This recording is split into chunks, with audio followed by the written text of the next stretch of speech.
ડભોઈમાં કાર્યકરોને ઉશ્કેરનારા ધારાસભ્ય શૈલેષ મહેતા લાજવાને બદલે ગાજ્યા છે।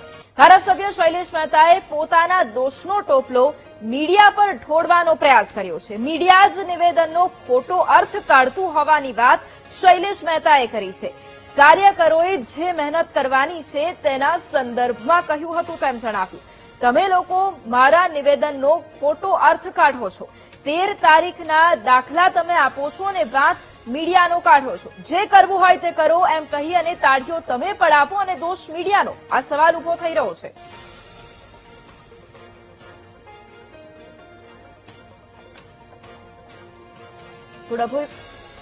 શું આ નિવેદન હતું? ખાસ કરીને ખૂબ જ ચર્ચા અને અત્યારે વિડીયો પણ વાયરલ થઈ ગયો છે।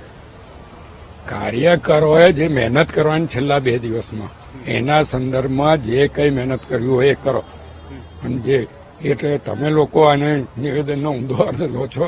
બાકી કાર્યકરો સમજે જ છે કે એમણે શું કરવાનું છે, કેવી રીતે મતદાન કરાવવાનું છે।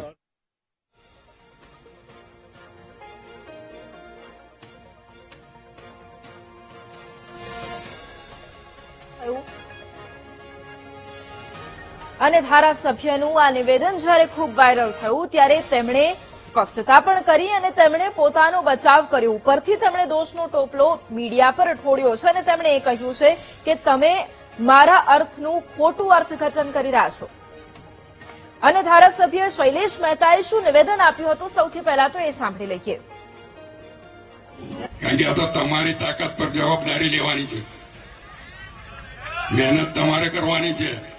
5 દિવસ બાકી છે, જે કરવું પડે એ કરજો, પણ આપણા તમામ ઉમેદવારોને જંગી બહુમતીથી જીતાડવાના છે। એના જે તમે કરશો એનામાં તમારી જોડે અમે તમામ ઉભા છીએ। જેમ 13 તારીખે થયું ને કોઈને કશું થવા નથી દીધું, એમ ફરીવાર પણ કોઈને કશું થવા નહીં દીધું।